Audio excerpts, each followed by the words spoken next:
Hi, my name is Marlon Sanders, and I did my video on the base 10 system. The base 10 system is students extending their understanding of the base 10 system. This includes ideas of counting in fives, tens and multiples of hundreds, tens and ones, as well as number relationships involving these units, including comparing students' understanding multi-digit numbers up to 1,000 written in base 10 notation, recognizing that each digit in place represents amounts of thousands, hundreds, tens, or ones.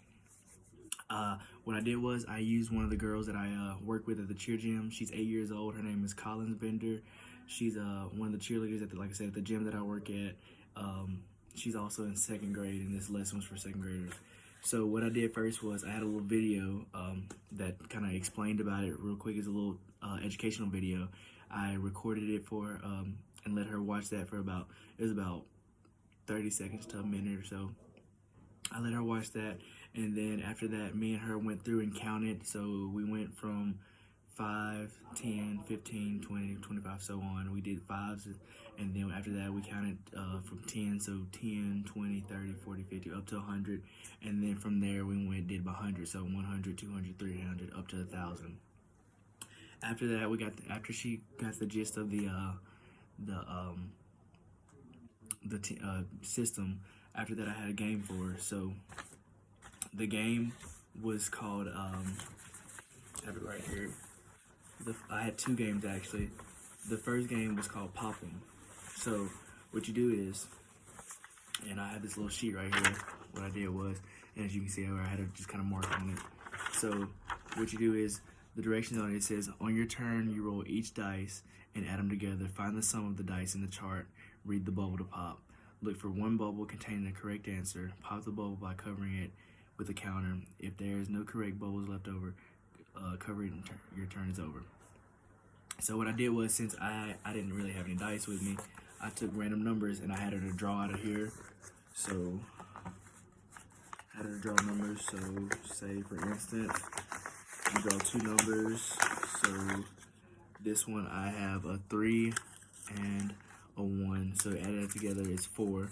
Then you read right here on the side, it says for 4, it says less than 40. So she goes on here and finds one of the bubbles that is less than 40. She found says one of the bubbles says 310, so obviously that adds up to 30. Then I had her go again, and for another one that she marked, I can't remember which one it was that she had, but it was 110 or so. So we played that for a few little rounds. Then the next game that I had for her was Open the Box. It was kind of along the same lines. So what you do is you just have a bunch of boxes lined up with different values or so right there. And then for this one, what it says is, leave all the boxes open on the board game. On your turn, you roll the dice and add them together. Find the sum of the dice in the chart and read the number to mark. So what I had her to do was kind of the same way. I had her to draw again, and say for instance, say if I drew the 3 and the 1 again.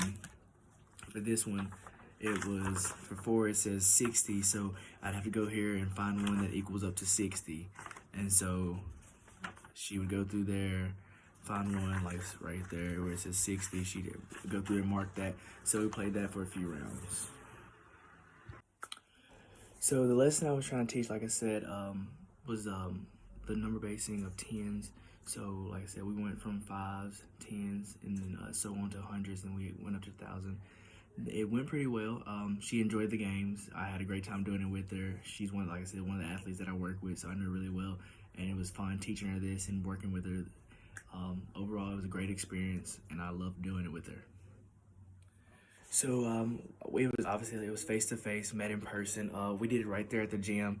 It was during the day, right after one of her classes. So we went to the dance studio where I was able to have one-on-one with her, and I was able to do the project. This lesson was designed for ages 8 and for like second grade, in which that's the age range that she falls under. The skills I was trying to accomplish was group counting, and I was able to accomplish that through this standard by first letting her watch the video and get an understanding for what it was, and not only letting her just watch it, kind of walking her through the video and explaining certain things to her in the video. Then the next thing was also by playing the games, she was able to see like physically see the differences where it said, like on one of the sheets where it said 6 100s or 3 10s or so. She was able to kind of vision that and decipher from that.